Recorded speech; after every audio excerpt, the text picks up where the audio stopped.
লাল্লু নামের অসম্ভব সুন্দর একটি মেয়ে, যাকে প্রথম দেখায় প্রেমে পড়তে বাধ্য যে কোনো পুরুষ। তবে সমস্যা হলো যে যেই তার সাথে সম্পর্কে জড়ায় তারই মৃত্যু হয় রহস্যজনকভাবে। কেউ তার আশেপাশে আসার চেষ্টা করলেও নানা রকম দুর্ঘটনা ঘটতে থাকে সেই ছেলের জীবনে। আর এ কারণে হাজার চেষ্টা করেও সম্পর্কে জড়াতে পারে না লাল্লু। কি এমন আছে তার ভিতর, কে আটকাচ্ছে তাকে সম্পর্কে যেতে, সেটাই দেখব আজকের গল্পে, যার নাম আফাতে ইশক। আর এটি একটি ফানি হরর মুভি। তাহলে চলুন আর দেরি না করে এই মুভির কিছু দৃশ্য দেখে নিয়ে মূল গল্পে যাওয়া যাক।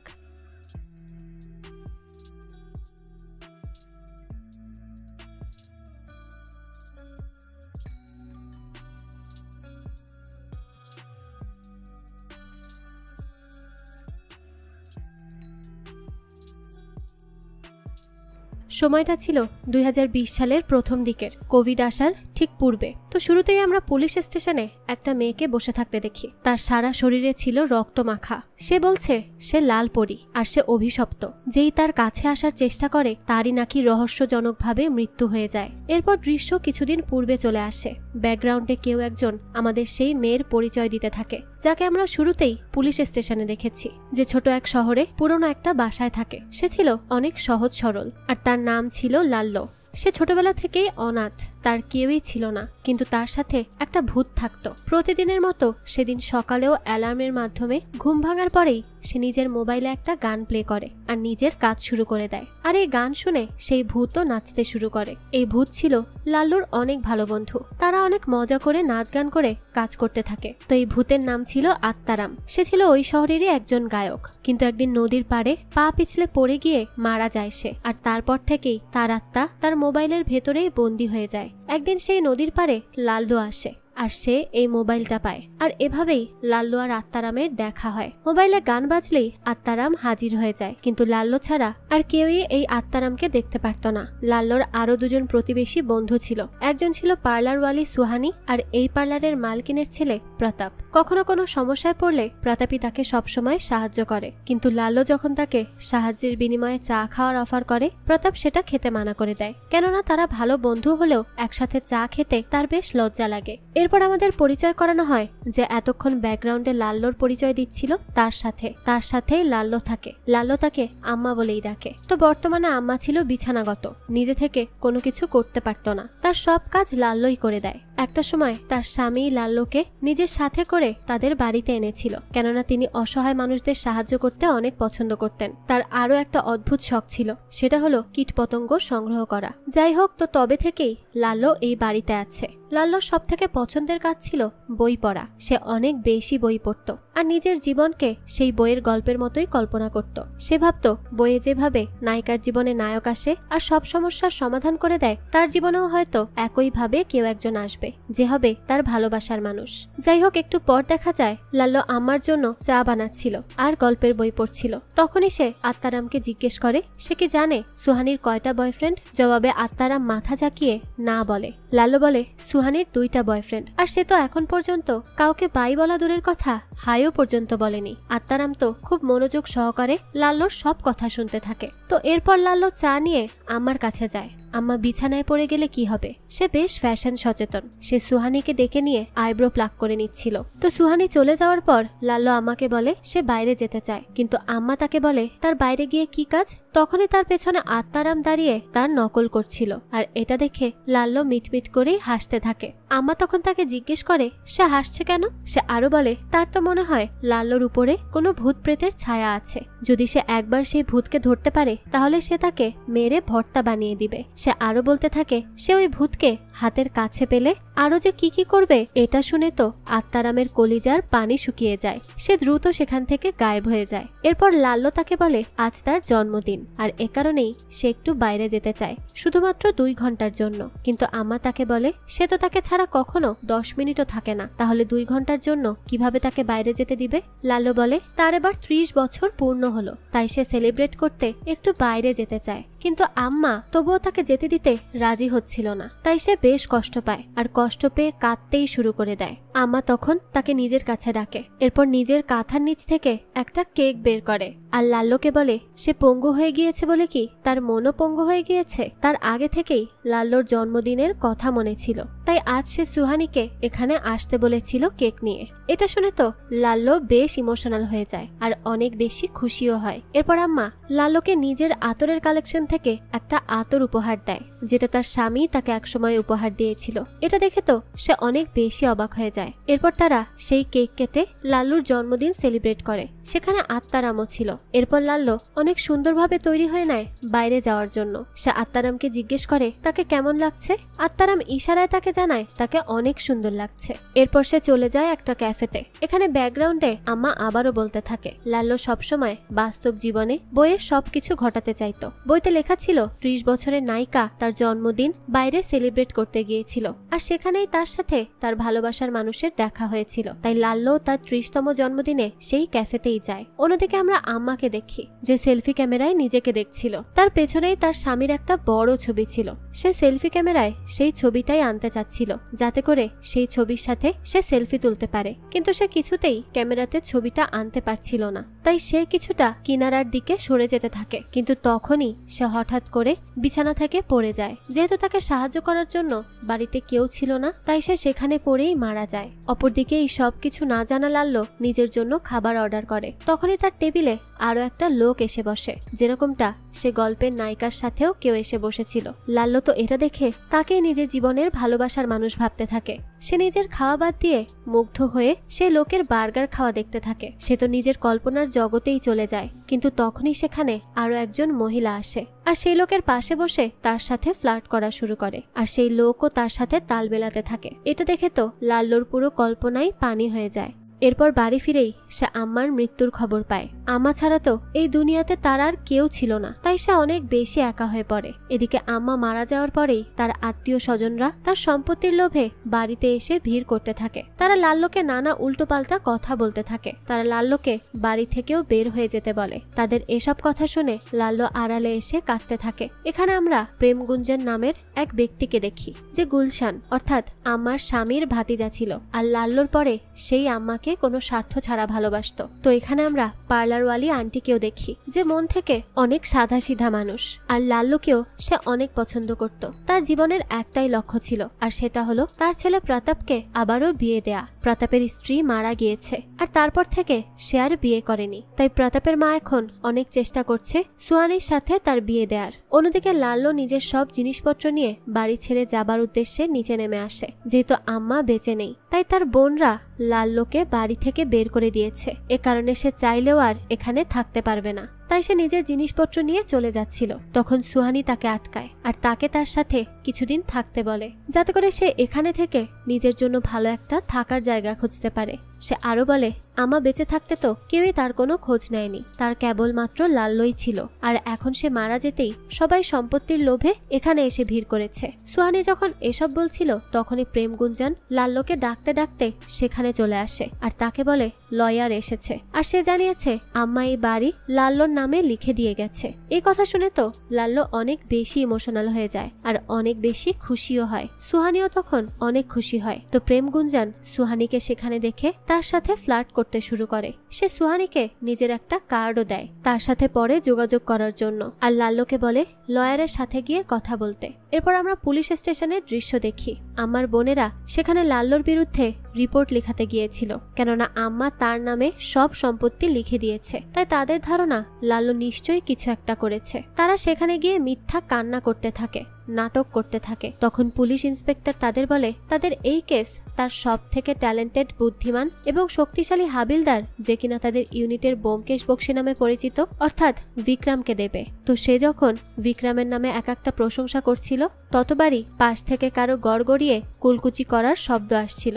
তো ইন্সপেক্টর মনে মনে বিরক্ত হলেও সেটা তাদের সামনে প্রকাশ করে না। তখনই আমাদের সামনে বিক্রম এসে হাজির হয়। আমরা দেখতে পারি এতক্ষণ সেই গড়গড়া করে কুলকুচি করছিল। সে সে কেবলমাত্র হাফ প্যান্ট পরে ঘুরে বেড়াচ্ছিল, তার পায়ের জুতো হাতের মধ্যে পড়া ছিল, আর সে পুলিশ স্টেশনের ভিতরেই জুতোতে কালি করছিল। ইন্সপেক্টর তাকে ডেকে বলে এনাদের কেস তাকেই হ্যান্ডেল করতে হবে। বিক্রম তো তার কথা শুনে তার দিকে একটা অদ্ভুত লুক দেয় আর তাকে সম্পূর্ণ ইগনোর করে সেখান থেকে চলে যায়। এতে তো ইন্সপেক্টর বেশ অবাক হয়। তখনই পাশ থেকে লেডি পুলিশ বলে ওঠে বিক্রম আজ ছুটিতে আছে, সে কাল থেকে তার ডিউটি করবে। তার এসব অদ্ভুত কাজকর্মে তো ইন্সপেক্টরের কথাই বন্ধ হয়ে যায়। এরপরে আমরা লাল্লোকে দেখি, যে এখন অনেক বেশি নিশ্চিন্ত, কেননা তার এখন নিজের একটা বাড়ি আছে। সে বেশ খুশি ছিল। তখনই আত্মারাম তার কাছে আসে। লাল্লো তাকে বলে সে এখন থেকে এই বাড়ির সবকিছু খুব ভালোভাবে খেয়াল রাখবে, যেভাবে আম্মা বেঁচে থাকতে রাখতো সেইভাবে। তো তারা একটা দেয়ালের সামনে দাঁড়িয়ে মৃত প্রজাপতিগুলো দেখছিল,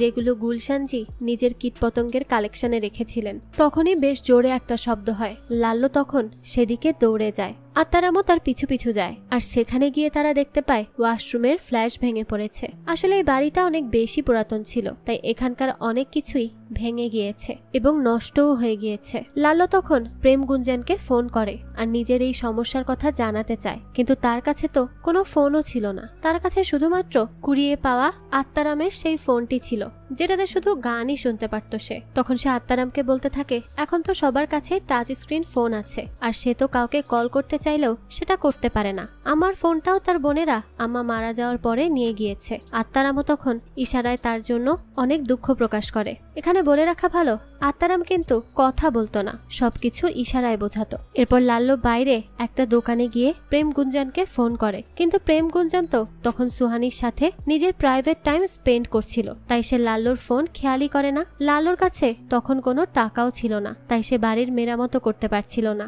এ কারণে সে বাড়ির একটা ঘর সাবলেট দেওয়ার সিদ্ধান্ত নেয়। সে একটা পোস্টারও বানিয়ে আনে, কিন্তু সমস্যা ছিল কেউ এই পোস্টার দেখে তার সাথে যোগাযোগ কিভাবে করবে, কেননা তার কাছে তো কোনো ফোনই ছিল না। সে বলতে থাকে বাড়িতে টেলিফোনের কানেকশন তো আছে, কিন্তু টেলিফোন তো নেই। তখন আত্মারাম ইশারায় তাকে স্টোরে গিয়ে টেলিফোন খোঁজার কথা বলে। লাল্লোরও এই আইডিয়া বেশ পছন্দ হয়। স্টোরে গিয়ে সে সত্যিই টেলিফোন খুঁজে পায়। তার মনে পড়ে 4-5 বছর আগে বাবুজি অর্থাৎ গুলশানজি এই ঘর পরিষ্কার করিয়েছিল, তাই টেলিফোন এখানে রাখা হয়েছিল। সে যখন টেলিফোন নিয়ে নিচে নেমে আসছিল, তখনই একটা বই উপর থেকে নিচে পড়ে যায়। লালু সেই বই হাতে তুলে দেখে এই বইয়ের নাম লালপরীর কাহিনী। এটা একটা ফোল্ডিং বই ছিল, এর ভেতরে লালপরীর হাতে আঁকানো একটা পোস্টারও ছিল।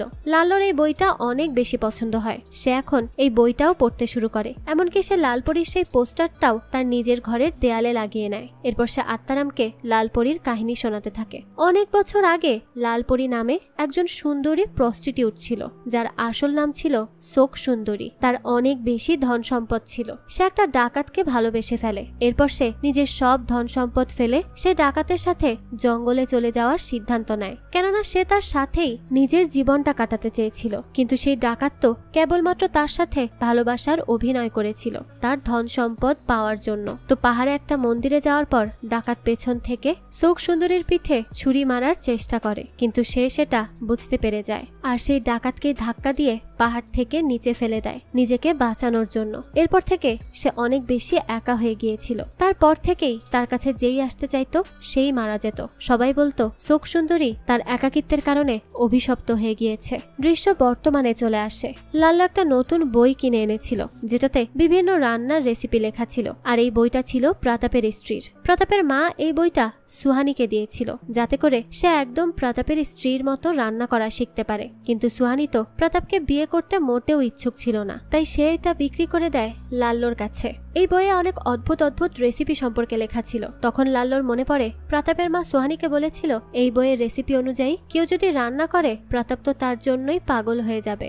লাল্লো সেই রেসিপি দেখে নতুন কিছু রান্না করার সিদ্ধান্ত নেয়। লাল্লোকে আত্মারামও রান্না করতে সাহায্য করছিল। যখন লাল্লো কোনো স্টেপ ভুলে যাচ্ছিল, তখন আত্মারাম ফু দিয়ে বইয়ের পৃষ্ঠা উল্টে তাকে সেটা মনে করিয়ে দিচ্ছিল। লাল্লো একটা জায়গায় পড়েছিল ছেলে মানুষের মনের রাস্তা তার পেটের মধ্য দিয়ে যায়, অর্থাৎ ভালো রান্না করে খাওয়ালে ছেলেরা নাকি ইমপ্রেস হয়ে যায়। তাই সে প্রতাপকে ইমপ্রেস করার জন্য তার স্ত্রীর খাবারের রেসিপি তৈরি করার ট্রাই করছিল, কেননা প্রতাপ তার স্ত্রীর রান্না অনেক বেশি ভালোবাসত। তো এই রান্নার ঘ্রাণ যাতে প্রতাপের ঘর পর্যন্ত যায় সেজন্য লাল্লো সারা বাড়িতে খাবারের ঘ্রাণ ছড়াতে থাকে। অন্যদিকে প্রতাপ তো নিজের স্ত্রীর রান্নার মতো গন্ধ পেয়ে সেই ঘ্রাণের পিছু করতে করতে লাল্লোর বাড়ির দরজায় চলে আসে। লাল্লো তাকে দেখে বলতে থাকে সে নতুন একটা রেসিপি ট্রাই করছিল, যদি প্রতাপ চায় তাহলে রাতে এখানে খেতে আসতে পারে। তার কথা শেষ হবার আগেই প্রতাপ বলে ওঠে অবশ্যই সে লাল্লোর বাড়িতেই রাতে এসে ডিনার করবে। এই কথা বলে সে যেভাবে এসেছিল সেভাবেই দ্রুত সেখান থেকে চলে যায়। তো রাতে লাল্লো প্রতাপের জন্য অনেক খাবারের আয়োজন করে।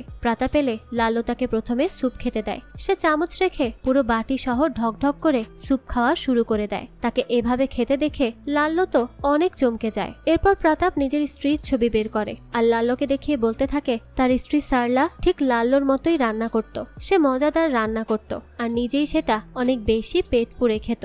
এভাবে একদিন খেতে খেতে পেট এতই ভরে গিয়েছিল যে সে পেট ফেটেই মারা গেছে। তার কথা শুনে লাল্লো কি বলবে কিছুই বুঝতে পারে না। এরপর প্রতাপ বলতে থাকে তুমি তো নিশ্চয়ই আমার মায়ের সাথে পার্লারটাও সামলে নিতে পারবে, আর এখন থেকে আমি তোমাকে সারলা বলে ডাকবো। তুমি এতে কিছু মনে করবে না তো? লাল্লো তখন তার এই কথার জবাবেও কিছুই বলে না। সে খুবই অকওয়ার্ড ফিল করতে থাকে। প্রতাপ আরো বলে সব প্রতাপেরই একজন করে সারলা দরকার হয়, আর সব সারলার প্রতাপকে। এটুকু বলে সে অনেক জোরে ঢেকুর তোলে।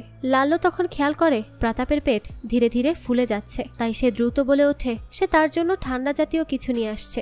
যাওয়ার আগে লাল্লো নিজের টেপ রেকর্ডারে তার একটা পছন্দের গান প্লে করে যায়, আর এই গান শুনে আত্মারাম চলে এসে নাচতে শুরু করে। এদিকে লাল্লো যাওয়ার পরেই প্রতাপের নজর পড়ে বড় একটা মাছ ভাজার দিকে। সে প্লেটের ভেতর মুখ দিয়েই মাছ খাওয়া শুরু করে দেয়। মাছ খাওয়া শেষে হঠাৎ করেই হিচকে ওঠে তার। তখন সে পানির গ্লাস নিতে যায়, কিন্তু তার আগেই সে চেয়ার সহ নিচে পড়ে। ঠিক তখনই লাল্লো গ্লাস হাতে ঘরে চলে আসে। সে প্রতাপের এই অবস্থা দেখে দ্রুত তার কাছে দৌড়ে যায়, আর এই দৃশ্য এখানেই কাট হয়। এরপর আমরা সেই পুলিশ অফিসার বিক্রমকে দেখি যে প্রতাপের মৃত্যুর ইনভেস্টিগেশন করতে এসেছিল, অর্থাৎ সেই ঘটনায় প্রতাপ মারা গিয়েছিল। তো ইন্সপেক্টর আর লেডি পুলিশ অফিসারও সেখানে এসেছিল।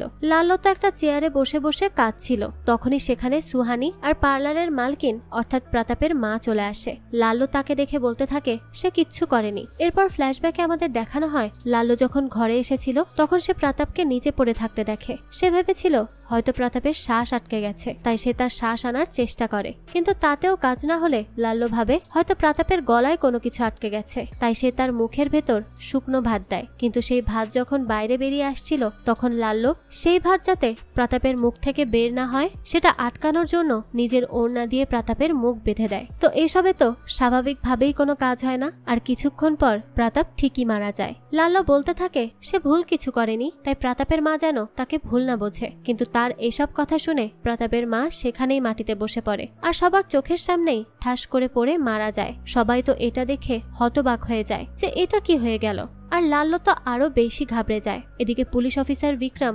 ইনভেস্টিগেট করে প্রতাপের গলা থেকে একটা বড় মাছের কাঁটা বের করে আনে। এরপর আমরা বিক্রমকে দেখি যে আবারও রক মিউজিক শুনতে শুনতে এই কেসের তদন্ত করছিল। তখনই সেখানে ইন্সপেক্টর আসে আর প্রতাপকে বলে তুমি পুলিশ স্টেশন কি বানিয়ে রেখেছো? এটা কোনো পুলিশ স্টেশন নাকি কোনো হোটেল? এখানে আমরা বুঝতে পারি প্রতাপ এই পুলিশ স্টেশনেই থাকে। আসলে তার এখানে নতুন পোস্টিং হয়েছে, আর সে এখনো থাকার জন্য কোনো বাড়ি খুঁজে পায়নি, তাই সে পুলিশ স্টেশনেই থাকা খাওয়া সবকিছুই করে। তো এরপর ইন্সপেক্টর তাকে জিজ্ঞেস করে সে তো তার রিপোর্টে লিখেছে শ্বাস আটকে প্রতাপের মৃত্যু হয়েছে, কিন্তু এই শ্বাসটা কি মাছের কাটার জন্য আটকেছে নাকি অন্য কেউ তার শ্বাস আটকে দিয়েছে? কেননা যখন প্রতাপের এই অবস্থা হয় তখন লাল্লো বাইরে গিয়ে ফোন করে অ্যাম্বুলেন্সে কল করেছিল, কিন্তু তাদের বাড়িতেও তো একটা টেলিফোন ছিল, তাহলে সে কেন সেই টেলিফোন দিয়ে ফোন না করে বাইরে গিয়ে অ্যাম্বুলেন্স কল করলো? এখানে ইন্সপেক্টর লাল্লোকেই সন্দেহ করছিল। তো সে যখন এসব কথা বলছিল তখনই লাল্লোর ওড়না এসে তার মুখের উপর পড়ে, যেটা বিক্রম ইনভেস্টিগেশন করার জন্য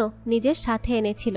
বিক্রম তখন দ্রুত ইন্সপেক্টরের মুখের উপর থেকে ওড়নাটা সরায়। এতে তো ইন্সপেক্টর বিরক্ত হয়ে তাকে জিজ্ঞেস করে তার থাকার কি কোনো ব্যবস্থা হয়েছে? তো এখানে দৃশ্য কাট হয়। পরের দৃশ্যে আমরা দেখি বিক্রম সুহানির কাছে গিয়ে বিভিন্ন রকম জিজ্ঞাসাবাদ করে। এরপর সে লাল্লোর বাড়ির দরজায় গিয়ে নক করে। তো দরজা খুলে দিলে সে প্রথমেই লাল্লোকে তার ওড়নাটা ফিরিয়ে দেয়। এরপর সে ঘর দেখতে চায়। লাল্লো তো ভাবে সে হয়তো আবারও ইনভেস্টিগেশন করবে, তাই সে প্রতাপ আর তার মায়ের লাশ যেখানে ছিল সেই জায়গাটা দেখিয়ে দেয়। কিন্তু বিক্রম বলে সে তো ঘর ভাড়ার কথা বলছিল। তখন লাল্লো বুঝতে পারে সে যেই সাবলেটের বিজ্ঞাপন দিয়েছিল বিক্রম সেটা দেখেই ঘর ভাড়া নিতে এখানে এসেছে। সে বিক্রমকে ভেতরে আসতে বলে। বিক্রম তখন পাশে থাকা টেলিফোনটা দেখিয়ে এই ব্যাপারে জিজ্ঞেস করে। তখন লাল্লো জানায় গতকালকেই সে টেলিফোনের কানেকশন লাগিয়েছে। এরপর লাল্লো তাকে ঘর দেখানোর জন্য তার সাথে যেতে বলে। বিক্রম আর কিছু না বলে শুধু সেই টেলিফোনের একটা ছবি তুলে লাল্লোর পেছনে নিজের থাকার ঘর দেখতে চলে যায়। সেখানে গিয়ে লাল্লো বিক্রমকে ঘরের সব কিছু বুঝিয়ে দেয়। সে জানায় এই ওয়াশরুমের 2টা দরজা, তাই বিক্রম যেন সাবধানে ওয়াশরুম ব্যবহার করে। এরপর সে বিক্রমকে জিজ্ঞেস করে সে কি বাড়ি ভাড়ার বিজ্ঞাপনটা সরিয়ে ফেলবে। তখন বিক্রম তাকে দেখায় অলরেডি সেই কাগজটা সে নিয়ে এসেছে আর সেটা সে ছিঁড়েও ফেলে, অর্থাৎ বিক্রম এই রুম ভাড়া কনফার্ম করে দেয়। এরপর লাল্লো বাড়ির একটা চাবি বিক্রমকে দিয়ে সেখান থেকে চলে যায়। রুমে গিয়ে সে প্রেম গুঞ্জনকে ফোন করে। বিক্রমও তখন ফ্রেশ হতে ওয়াশরুমে আসে। যেহেতু ওয়াশরুমের 2 দিকে দরজা ছিল তাই বিক্রম লাল্লোর কথা শুনতে পারছিল। সে কিছুটা সন্দেহের বশেই কান পেতে লাল্লোর কথা শুনতে থাকে।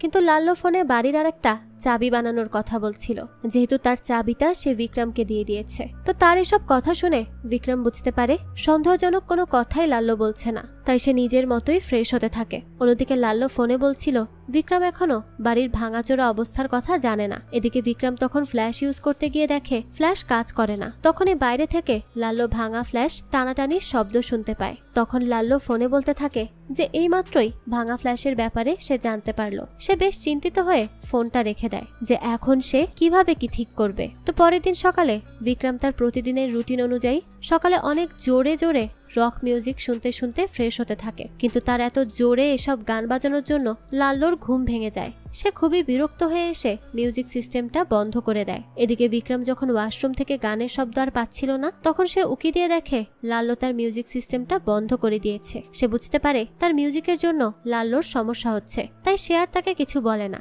তো লাল্লো চলে যাওয়ার পরে সে ওয়াশরুমের গিজার ঠিক করতে থাকে। প্রথমে তো সে কারেন্টের শক খায়, কিন্তু তারপরেও কোনোভাবে সে সেটা ঠিক করে ফেলে। এদিকে লাল্লো অনেকদিন পর বাড়ির বাইরে গিয়েছিল। বাইরে গিয়ে সে ফ্যাশন সম্পর্কে একটা ম্যাগাজিন দেখে। সে সেই ম্যাগাজিনটা কিনে নেয়। অন্যদিকে লাল্লো বাড়িতে না থাকায় বিক্রম তার ঘরে যায় সন্দেহজনক কিছু পাওয়া যায় কিনা এটা দেখার জন্য। তো সেখানেই সে আত্মারামের ছবি দেখে আর লালপরীর ছবিও সে দেখতে পারে। সেখানে সে লালপরীর সেই বইটাও পায়। সবকিছু দেখে জায়গা মতো রেখে সে আবারও নিজের ঘরে চলে আসে। লাল্লো যখন বাড়িতে আসছিল তখন তার সাথে সুহানির দেখা হয়। সে তাকে বলে লাল্লো আর কতদিন এরকম সিঙ্গেল থাকবে। সে লাল্লোকে ডেটিং অ্যাপে নিজের একটা প্রোফাইল খুলতে বলে, কিন্তু লাল্লো জানায় সে এসব ইউজ করতে পারে না। তখন সুহানি বলে প্রোফাইল খুললে পরবর্তীতে সে নিজে নিজেই এগুলো শিখে যাবে। তারপর সুহানি নিজের ফোনেই একটা ডেটিং অ্যাপে লাল্লোর প্রোফাইল ওপেন করে দেয়। সেখানে সে বিভিন্ন ছেলেকে দেখতে থাকে লাল্লোর জন্য। সুনীল নামের একটা ছেলেকে সে লাল্লোর জন্য সিলেক্ট করে। তখন আমরা সুনীলকে দেখতে পাই। সে দেখতে পারে কেউ তাকে সিলেক্ট করেছে, আর সেটা আর কেউ না, লাল্লো ছিল। দেখা যায় তাদের প্রোফাইল 100% ম্যাচ হয়ে যায়। সুনীল তো এতে অনেক বেশি খুশি হয়। তখন সুনীলকে কেউ ডাকতে থাকে। এরপর আমরা দেখি সুনীল একটা ছোট্ট আলমারির ভেতর থেকে বাইরে বের হচ্ছে। আসলে সে অফিস ফাঁকি দিয়ে মাঝে মাঝে আলমারির ভেতর ঢুকে ডেটিং অ্যাপ চালাতে থাকে। একজন মহিলা বলতে থাকে সুনীল প্রতিদিন আলমারির ভেতরে ঢুকে কি করে। সুনীল বলে তার বিপি বেড়ে যায়, তাই সে আলমারির ভেতর ঢুকে রিল্যাক্স করে। তার এসব অদ্ভুত কথা শুনে সবাই তো অবাক হয়ে যায়। অন্যদিকে সুহানি লাল্লোর সাথে সুনীলের ডেট ফিক্স করে দেয় 2 দিন পরে। আর অন্যদিকে বিক্রম ঘর থেকে লাল্লোর ওপরে নজর রাখতে থাকে। সেই সময় জানালা দিয়ে তার নাকে বেশ জোরে আঘাত লাগে। তো পরের দিনই বিক্রম দরজার নিচে দিয়ে লাল্লোকে বাড়ি ভাড়া দিয়ে সেখান থেকে চলে যায়। লাল্লো তখন সেই ফ্যাশন ম্যাগাজিনটা পড়ছিল। যখন সে বিক্রমের দেয়া সেই টাকার খামটা পায় সে বেশ খুশি হয়ে যায়। তখনই সে জুতো কিনতে বাজারে যায়, কেননা 2 দিন পর সে ডেটে যাবে সুনীলের সাথে। বিক্রম সেখানেও তার পিছু করতে থাকে। এরপর বাড়ি ফিরে লাল্লো সেই ফ্যাশন ম্যাগাজিনের একটা ডিজাইন অনুযায়ী নিজের জন্য ড্রেস বানানো শুরু করে। সে আম্মার মায়ের বিয়ের শাড়ি দিয়ে নিজের জন্য ড্রেস বানাচ্ছিল। এই শাড়িটা প্রথমে তো অনেকদিন বাক্সের ভেতরে পড়েছিল, তারপরে এই শাড়ি দিয়ে জানালার পর্দা বানানো হয়েছিল, আর এখন সেই পর্দা দিয়ে লাল্লো নিজের জন্য জামা বানাচ্ছিল। বিক্রম তখন নিজের জন্য চা বানাচ্ছিল। সে লাল্লোর জন্য 1 কাপ চা নিয়ে আসে, আর তারামও তখন সেখানেই বসেছিল। তো পরের দিন সকালে ঘুম থেকে উঠে বিক্রম তার রক মিউজিক চালু করে। তখন তার লাল্লোর কথা মনে পড়ায়, সে সেটা বন্ধ করে দেয়। একটু পরেই সে লাল্লোর সেই প্রিয় গান শুনতে পারে। লাল্লো তার প্রিয় মিউজিক ছেড়ে গিজারের পানিতে গোসল করছিল। সে তো অনেক বেশি খুশি ছিল, কেননা সে ভাবছিল ওয়াশরুমের ফ্লাশ গিজার এগুলো হয়তো নিজে থেকেই ভালো হয়ে গেছে। এ কারণে সে নিজের ভাগ্যকে আবারও ভালো মনে করতে শুরু করেছিল। কিন্তু আসলে তো এগুলো বিক্রম ঠিক করেছিল, যেটা লাল্লো জানতো না। তো লাল্লো পানি দিয়েই খেলছিল আর গোসল করছিল। এতে করে ওয়াশরুমের দরজার নিচ দিয়ে বিক্রমের ঘরের ভেতরেও পানি চলে আসে। বিক্রম তখন একটা ঝাড়ু দিয়ে সেই পানি ঝাড় দিতে থাকে, কিন্তু তবুও সে লাল্লোকে ডেকে সাবধান করে না। আমরা বুঝতে পারি সে লাল্লোকে পছন্দ করতে শুরু করেছে। ঠিক তখনই পানিতে পা পিছলে বিক্রম চিটপটাং হয়ে পড়ে যায়। অন্যদিকে সুনীল এক কবিরাজ বাবার কাছে গোপন ওষুধ নিতে আসে, কেননা সে এই প্রথম কোনো মেয়ের সাথে ডেটে যাচ্ছিল। বাবা তাকে বারবার সাবধান করে দেয় সে যেন একটার বেশি ওষুধ না খায়, নয়তো তার শরীরে সাইড ইফেক্ট শুরু হবে। অপরদিকে লাল্লো ডেটে যাওয়ার জন্য সেই ফ্যাশন ম্যাগাজিনের ইনস্ট্রাকশন অনুযায়ী নিজেকে তৈরি করতে থাকে। এরপর আমরা দেখি লাল্লোকে একদমই অন্যরকম লাগছে, কেননা সে একদম আধুনিকভাবে সেজেছে আজ। তাকে দেখতে অনেক বেশি সুন্দর লাগছিল, কিন্তু হাই হিল পরার অভ্যাস না থাকায় তার হাঁটতে কিছুটা সমস্যা হতে থাকে। যাই হোক, এরপর সে সেই ম্যাগাজিনের দিক নির্দেশনা অনুযায়ী বিক্রমের দৃষ্টি আকর্ষণের চেষ্টা করে, কেননা সেখানে লেখা ছিল নিজেকে প্রস্তুত করার পরে প্রথমে সেই সব পুরুষের আকর্ষণ করার চেষ্টা করতে হবে যাদেরকে তুমি আকর্ষিত করতে চাও না। যদি তারা আকর্ষিত হয় তবে বুঝতে হবে তোমাকে অনেক বেশি সুন্দর লাগছে। তো এই নির্দেশনা অনুযায়ী সে বিক্রমের দৃষ্টি আকর্ষণের চেষ্টা করে। বিক্রম তো প্রথমে তাকে দেখে অন্য কেউ মনে করে। সে পেছন থেকে তাকে ডাকতে থাকে, কিন্তু যখন সে দেখতে পারে এটা লাল্লো, তখন তো তার কথাই বন্ধ হয়ে যায়। লাল্লোকে এই লুকে দেখে সে হা করেই তাকিয়ে থাকে। এরপর বিক্রম খেয়াল করে লাল্লোর রুমের জানালার পর্দা তার ড্রেসের ডিজাইন অনুযায়ী কাটা। সে বুঝতে পারে লাল্লো জানালার পর্দা দিয়েই নিজের ড্রেস বানিয়েছে। সে তো এতে আরো বেশি অবাক হয়ে যায়। কিন্তু লাল্লো যখন বুঝতে পারে বিক্রম এটা বুঝে গিয়েছে, তখন সে লজ্জা পেয়ে সেখান থেকে দ্রুত চলে যায়। এরপর আমরা লাল্লো আর সুনীলকে দেখি, যারা একটা ক্যাফেতেই বসেছিল। সুনীল লাল্লোর অনেক প্রশংসা করতে থাকে। লাল্লো তখন তাকে চা বা কফি কিছু খাওয়ার কথা বলে। সুনীল বলে সে বাইরের কিছু খায় না। তখন লাল্লো তাকে নিজের বাড়িতে নিয়ে গিয়ে চা খাওয়ানোর অফার করে। এতে তো সুনীলের মনে লাড্ডু ফুটতে থাকে। প্রথম ডেটেই তাকে ঘরে ডাকছে। তো বাড়িতে যাওয়ার পর লাল্লো তাকে ড্রয়িং রুমে বসতে বলে, আর সে কিচেনে চলে যায় চা বানাতে। এই সুযোগেই সুনীল সেখানে থাকা একটা ছোট আলমারিতে ঢুকে পড়ে। সেখানে গিয়ে সে সেই বাবার থেকে নেওয়া ওষুধ বের করে খাওয়ার জন্য, কিন্তু তখনই লাল্লোর কথা শুনতে পেয়ে সে দ্রুত আলমারির ভেতর থেকে বের হয়ে আসতে যায়। তখনই তার হাত থেকে সবগুলো ওষুধ পড়ে যায়। তাই সে তাড়াহুড়ো করে সব ওষুধ কোরাতে থাকে, কিন্তু আর কয়েকটা ওষুধ বোতলের ভেতরে ঢোকানোর আগেই সে লাল্লো আসার আওয়াজ পায়, আর সে কারণে সে নিজেই ওই ওষুধগুলো মুখের ভেতর ঢুকিয়ে ফেলে। তো লাল্লো এসে তাকে চা দেয়, কিন্তু সে তো চা খেতেই পারছিল না, কেননা তার মুখের ভেতরে তো ওষুধ ছিল। এদিকে লাল্লো তাকে চা না খাইয়ে সেখান থেকে সরে যাচ্ছিল না। তাই বাধ্য হয়েই সুনীল ঢকঢক করে সম্পূর্ণ কাপের চা গিলে ফেলে, আর এতে করে সে বেশ কয়েকটা ওষুধও খেয়ে ফেলে। কিছুক্ষণ পরেই এই রিয়াকশন তার শরীরে শুরু হয়ে যায়। লাল্লো তো তার পছন্দের সেই মিউজিক প্লে করে ডান্স করার জন্য, কিন্তু সুনীল তো সেই ওষুধের সাইড ইফেক্টের কারণে অদ্ভুতভাবে লাফাতে শুরু করে। লাল্লো তো তাকে এমন করতে দেখে বেশ ঘাবড়ে যায়। এরপর সুনীল লাল্লুর দিকে তাকিয়ে বলতে থাকে সে জীবনে এই প্রথম কোনো মেয়েকে এত কাছ থেকে দেখলো। এই কথা বলেই সে লাল্লুর উপরে পড়ে যায়। লাল্লু ভাবে সুনীল হয়তো তার সাথে উল্টাপাল্টা কিছু করতে যাচ্ছে, তাই সে সুনীলকে নিষেধ করতে থাকে, কিন্তু সুনীলের তো আর কোনো সাড়াই পাওয়া যাচ্ছিল না। লাল্লু কিছুক্ষণের মধ্যেই বুঝতে পারে সুনীল তো মারা গেছে। এরপর দৃশ্য এখানেই কাট হয়। আমরা দেখি লাল্লুর বারবার লালপরীর স্বপ্ন আসছিল। তখন লাল্লু ভাবতে থাকে সেও কি তাহলে ওই লালপরীর মতো অভিশপ্ত হয়ে গিয়েছে? তাহলে কি এখন থেকে যেই তার কাছে আসবে সেই মারা যাবে, ঠিক যেমনটা লালপরীর সাথে হতো? তো এই লালপরীর শেষটা কি হয়েছিল সেটা সেই বইয়ে লেখা ছিল না, কেননা সেই বইয়ের শেষের পৃষ্ঠা ছেঁড়া ছিল। এ কারণে সে লালপরীর সম্পর্কে আরো ভালোভাবে জানার জন্য সেন্ট্রাল লাইব্রেরিতে যায়। আত্মারামও তার পিছু পিছু যাচ্ছিল। তো লাইব্রেরিতে গিয়ে সে লাইব্রেরিয়ানকে বলে তার পরীদের বই প্রয়োজন।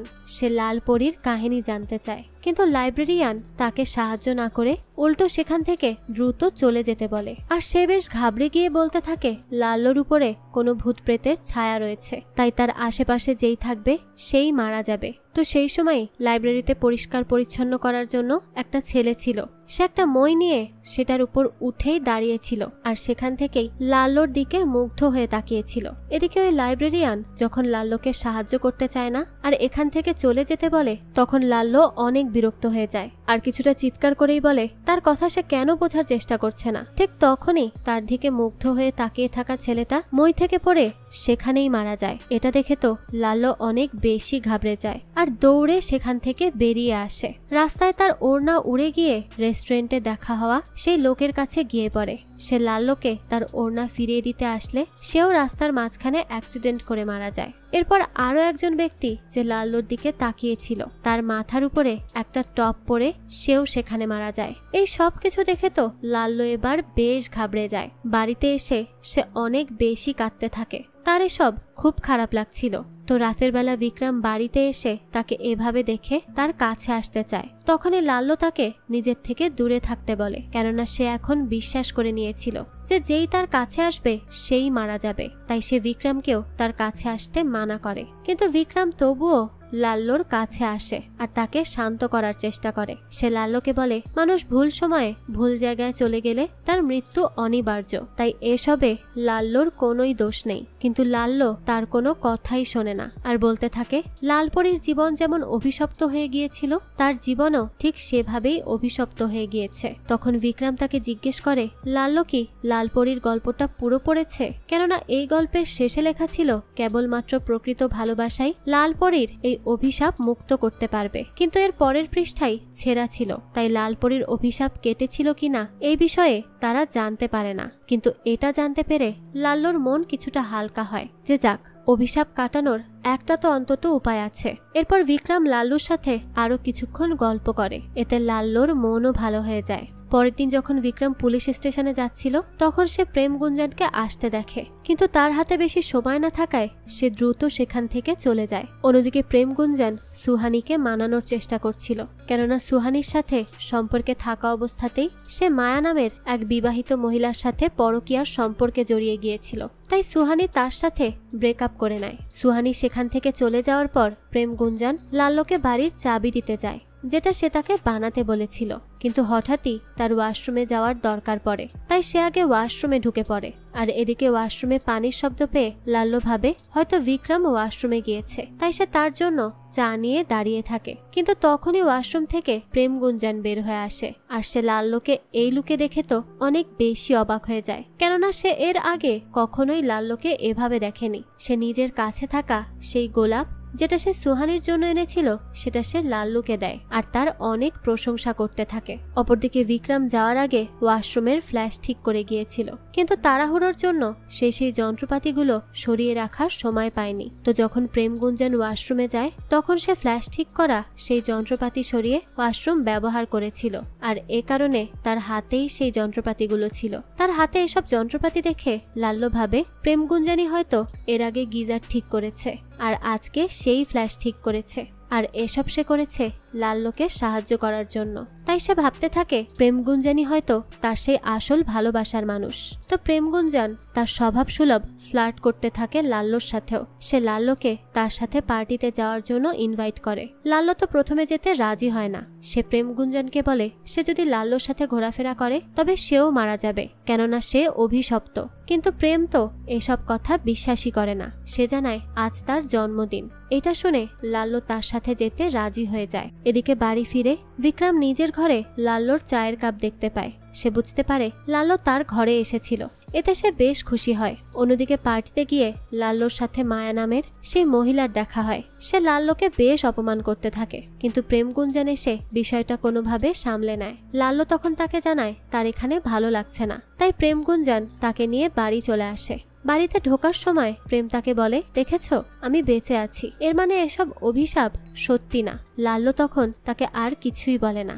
সে নিজের পছন্দের মিউজিক প্লে করে তাকে চা খাওয়ার অফার করে। এদিকে মিউজিক অন হওয়ার সাথে সাথেই আত্মারাম সেখানে এসে নাচানাচি শুরু করে দেয়, কিন্তু প্রেম গুঞ্জান সেই মিউজিক বদলে দিয়ে লাল্লোর সাথে রোমান্টিক ডান্স করা শুরু করে। কিছুক্ষণ পরে লাল্লো তাকে জানায় সে এসবের জন্য প্রস্তুত নয়। হ্যাঁ, প্রেম গুঞ্জানও তাকে আর জোর করে না, কারণ সে জানে লাল্লো কেমন মেয়ে। এদিকে আড়াল থেকে তাদের এভাবে একসাথে বিক্রমও দেখে নেয়, আর সে মনে মনে বেশ কষ্টও পায়। এরপর লাল্লো আর প্রেম গুঞ্জান গল্প করা শুরু করে। লাল্লো তাকে সেই লালপরীর গল্প শোনায় আর জানায় সেও লালপরীর মতোই অভিশপ্ত, আর সত্যিকারের ভালোবাসার মানুষই তাদের অভিশাপ কাটাতে পারবে। আর লাল্লোর ধারণা তার সত্যিকারের ভালোবাসা হয়তো প্রেম গুঞ্জানই। তো তার এই কথা শুনে প্রেম গুঞ্জান কিছুই বলে না। গল্প করতে করতে তারা এক সময় ঘুমিয়ে পড়ে। সেই সময় মায়ার ফোন কলে প্রেম গুঞ্জানের ঘুম ভাঙে। সে লাল্লোকে রেখে মায়ার সাথে দেখা করতে যায়। সে চলে গেলে বিক্রম লাল্লোর কাছে আসে আর তার গায়ে কাঁথা দিয়ে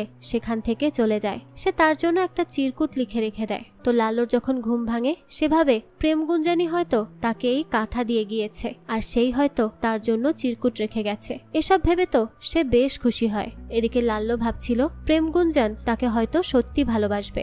অপরদিকে প্রেম গুঞ্জান তো মায়ার সাথে এসে আবারও ঘনিষ্ঠ সম্পর্কে জড়িয়ে যায়, কিন্তু এই সময়ই সে লাল্লোর কথাগুলোই ভাবতে থাকে। আমরা বুঝতে পারি সে কিছুটা গিল্টি ফিল করছে। এরপর আমাদের একটা সার্কাসের দৃশ্য দেখানো হয়, যেখানে একজন বামন জোকার সেজে স্টেজে পারফর্ম করতে যাচ্ছিল। তখনই তার কাছে একটা ফোন আসে, আর তাকে সেই ব্যক্তি কোনো একটা কাজ করার অর্ডার দেয়। এরপর আমরা সেই বামনকে প্রেম গুঞ্জানের পিছু করতে থাকে। প্রেম গুঞ্জান তখনও লাল্লুর বলা কথাগুলোই ভাবছিল।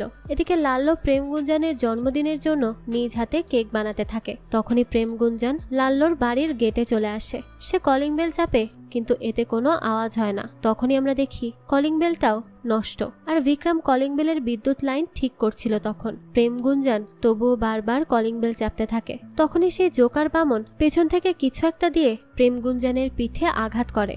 অন্যদিকে সেই সময়ে বিক্রমও বিদ্যুৎ লাইন সংযোগ করে, আর যেহেতু প্রেম গুঞ্জান কলিং বেল চেপে ধরেছিল তাই সে বিদ্যুৎ সংযোগ করার সাথে সাথে কলিং বেল বেজে ওঠে, আর বিক্রম ওদিকে কারেন্টের শক খেয়ে তারের সাথেই আটকে থাকে। লাল্লো কলিং বেলের শব্দ শুনে দ্রুত এসে দরজা খুলে দেয়, আর দরজা খোলার সাথে সাথেই প্রেম গুঞ্জানের দেহটা তার উপর পড়ে যায়, ঠিক সেভাবে যেভাবে সুনীলের শরীর তার উপর পড়েছিল। আর প্রেম গুঞ্জান পড়ে যাওয়ায় তার হাত কলিং বেল থেকে সরে যায়, আর বিক্রমও ওইদিকে বিদ্যুতের তারের শর্ট সার্কিট থেকে ছিটকে নিচে পড়ে। প্রেম গুঞ্জানের মৃত্যুতে লাল্লো অনেক বেশি ভেঙে পড়ে। এরপর আমরা গল্পের শুরুর সেই দৃশ্যটা দেখি, যেখানে লাল্লো পুলিশ স্টেশনে বসেছিল আর লালপরীর অভিশাপের কথা বলছিল।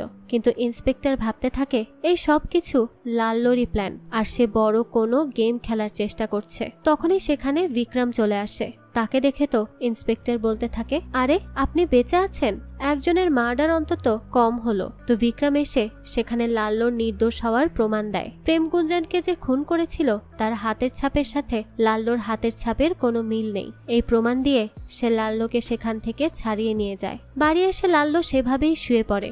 বিক্রম তখন তার কাছে এসে তার পায়ের জুতো খুলে দেয় আর তাকে জিজ্ঞেস করে সে কিছু খেতে চায় কিনা।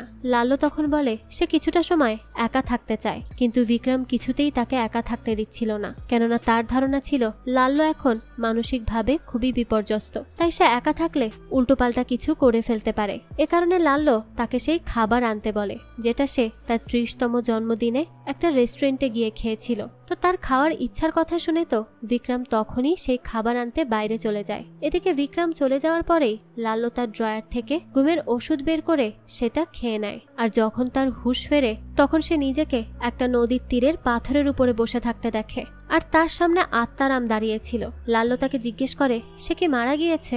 আত্মারাম বলে ওঠে সে 100% মারা গিয়েছে। তাকে কথা বলতে দেখে তো লাল্লো অনেক বেশি অবাক হয়ে যায়। আত্মারাম তখন বলতে থাকে এই জগতে সে কথা বলতে পারে, গান গাইতে পারে, এমনকি যেটা ইচ্ছা সেটাই করতে পারে। তখন লাল্লো তাকে জিজ্ঞেস করে সে কি এখানেই থাকে।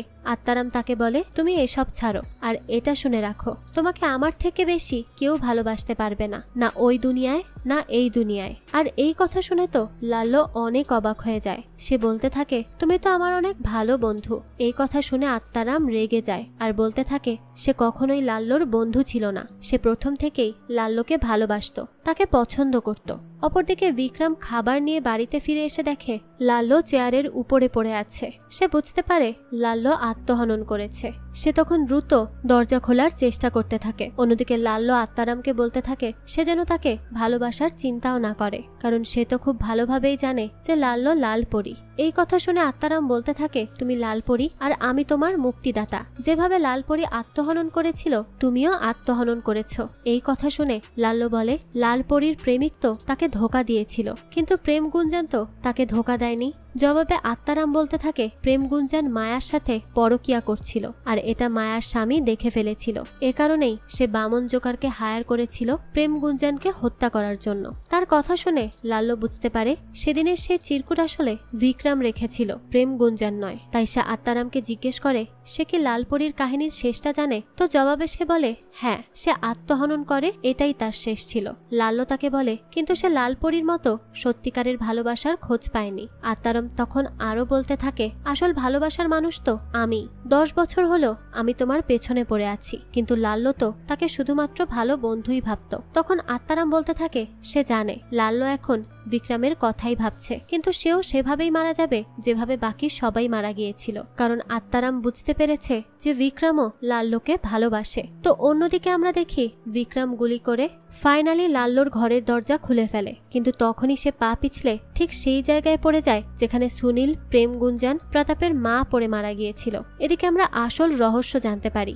আত্মারামের কথা শুনে লাল্লোর সন্দেহ হয়, তাই সে তাকে জিজ্ঞেস করে সেই কি সবাইকে খুন করেছে কিনা। তো এর জবাবে সে বলতে থাকে সেই সবাইকে হত্যা করেছে, আর প্রথমে সে আম্মাকে খুন করেছিল, কেননা সেই প্রথম লাল্লোকে বিয়ে করার পরামর্শ দিয়েছিল। যখন আম্মা নিজের স্বামীর ছবির সাথে সেলফি তুলতে চাইছিল তখন আত্মারামি ফু দিয়ে সেই ফটো ফ্রেম দূরে সরিয়ে দিচ্ছিল বারবার, আর সেদিকে সরতে গিয়েই আম্মা পড়ে গিয়ে মারা যায়। এরপর প্রতাপের গলায় যখন খাবার আটকে গিয়েছিল তখন সেই ফু দিয়ে তার হাতের নাগাল থেকে পানির গ্লাস সরিয়ে দিয়েছিল আর তাকে চেয়ার থেকেও ফেলে দিয়েছিল। এরপর সুনীলকেও সেই ফু দিয়ে ফেলে দিয়েছিল, আর এরপর থেকে লাল্লোর দিকে যেই তাকিয়েছে আত্মারাম তাকেই কোনো না কোনোভাবে শেষ করে দিয়েছে। কিন্তু শুধুমাত্র বিক্রমেরই সে কিছু করতে পারেনি। সে অনেকবার তাকে মারার চেষ্টা করেছে, প্রথমে তো গিজারের শর্ট সার্কিট করে, এরপরে ওয়াশরুমের পানিতে পিছলে ফেলে দিয়ে, জানালা দিয়ে, বাড়ি দিয়ে, আরো অনেকভাবে তাকে মারার চেষ্টা করেছিল, কিন্তু কেন যেন সে সফল হয়নি। তার জান খুব শক্ত, কোনোভাবেই তাকে মারা যায়নি, প্রত্যেকবারই সে বেঁচে গেছে। আর সে বলতে থাকে সে তো লাল্লোকে অনেক বেশি ভালোবাসে তাই না, কিন্তু এবার সে মারা যাবেই। লাল্লো তখন তাকে বলে সে যদি আত্মারামের ভালোবাসা স্বীকার করে নেয় তবে কি সে বিক্রমকে ছেড়ে দিবে। আত্মারাম বলে সে ছেড়ে দিবে। অপরদিকে আমরা দেখি বিক্রমের উপর দেয়াল থেকে ঝুমুর পড়ে গিয়েছে, কিন্তু সে সেখান থেকেও কোনোভাবে উঠে দাঁড়িয়েছে। সে ফাইনালি লাল্লোর কাছে আসতে পারে। বিক্রম দেখে লাল্লো নিথর হয়ে পড়ে আছে। সে তখন লাল্লোর বুকে অনেক জোরে আঘাত করে, এতে করে তার গলা থেকে সেই ঘুমের ওষুধ বেরিয়ে আসে, আর সে আত্মার জগৎ থেকে আসল জগতে চলে আসে। কিন্তু বিক্রম সেখানেই মাটিতে পড়ে যায়। লাল্লো তখন দ্রুত উঠে এসে বিক্রমকে উঠিয়ে হাসপাতালে যেতে থাকে। অপরদিকে আত্মার জগতে কিছু প্রজাপতি এসে আত্মারামকে উড়িয়ে নিয়ে যেতে থাকে। তখনই আমরা লাল পরীর বইয়ের সেই শেষের পৃষ্ঠা দেখতে পারি, যেখানে লেখা ছিল সেই ভালোবাসার মানুষের সাথে সাথে লাল পরীকেও তাকে ভালোবাসতে হবে, তবেই এই অভিশাপ কাটবে। হতে পারে লাল্লোর জীবনেও তার অভিশাপ হিসেবে আত্মারাম চলে এসেছিল, আর সেজন্যই তো তাকে যে যে পছন্দ করেছে সবাইকে সে খুন করেছে। তবে যখনই লাল্লো এবং বিক্রম দুজন দুজনকে সত্যিকারের ভালোবেসেছে তখন আত্মারামের শয়তানি আর কাজে আসেনি। লাল্লো এবং বিক্রমের ভালোবাসার কাছে আত্মারাম হেরে গেছে। যাই হোক, তো এরপর আমরা কিছু বছর পরের দৃশ্য দেখি। লাল্লো আর বিক্রমের বিয়ে হয়েছে আর তাদের একটা সুন্দর বাচ্চাও আছে। আসলে বিক্রম কিন্তু প্রথম দিকে লাল্লোকে একটু সন্দেহই করত, কিন্তু লাল্লোর বাড়িতে থাকতে এসে আর তার উপর নজর রাখতে রাখতে সে লাল্লোর প্রেমেই পড়ে যায়। আর এখন তো সে ভালো করেই জানে যে যতগুলো মৃত্যু হয়েছে তার পেছনে লাল্লোর কোনোই হাত নেই, সবই ওই আত্মারামের কারসাজি। যাই হোক, এখন দেখা যায় তারা তিনজন মিলে নৌকায় চড়ে নদীতে ঘুরে বেড়াচ্ছিল আর অনেক ভালো সময় কাটাচ্ছিল। তখন আমরা সেই নৌকার সামনে আত্মারামকেও বসে থাকতে দেখি। সে এখনো ফু দিয়ে বিক্রমকে ফেলে দেওয়ার চেষ্টা করছে, কিন্তু বরাবরের মতো সে এবারও সফল হয় না। লাল্লো তখন তার দিকে রাগী নজরে তাকায় আর বিক্রম তাকে মারতে এগিয়ে আসে। কিন্তু সে তাকে দেখতে পায় না। লাল্লো তখন তাকে বলতে থাকে আত্মারাম কোথায় আছে। বিক্রম সেই আন্দাজে লাঠি দিয়ে কিছুক্ষণ হাওয়ায় বাড়ি দিয়ে আবারও নিজের জায়গায় গিয়ে বসে পড়ে। আর আত্মারাম তখন মিটিমিটি হাসতে থাকে। আর ব্যাকগ্রাউন্ডে তখন অদ্ভুতভাবে আম্মা বলতে থাকে সে মারা গিয়েছে তো কি হয়েছে, সে সবসময় লাল্লোকে প্রোটেক্ট করেই যাবে যেভাবে সে এতদিন করেছে। তো এর মাধ্যমেই বোঝা যায় যে আত্মারাম লাল্লো এবং বিক্রমের যতই ক্ষতি করার চেষ্টা করুক না কেন, আম্মাই সবসময় তাদেরকে প্রোটেক্ট করার জন্য আড়ালেই ছিল। তো এরই সাথে এই গল্পটাও শেষ হয়। তো এই গল্পটা আপনাদের কাছে কেমন লেগেছে সেটা অবশ্যই আমাদেরকে কমেন্ট করে জানাবেন। যদি এতটুকুও ভালো লেগে থাকে তাহলে একটি লাইক দিয়ে যাবেন। আর হ্যাঁ, আমাদের এই চ্যানেলে কিন্তু প্রতিনিয়তই নতুন নতুন ভিডিও আপলোড করা হয়। সেই সব ভিডিওর আপডেট পেতে আমাদের চ্যানেলটিকে সাবস্ক্রাইব করে বেল আইকনে অল দিয়ে রাখতে কিন্তু ভুলবেন না। আজকে তাহলে এই পর্যন্তই, আবারও হাজির হব নতুন কোনো ভিডিও নিয়ে। সেই পর্যন্ত সবাই ভালো থাকবেন। ধন্যবাদ।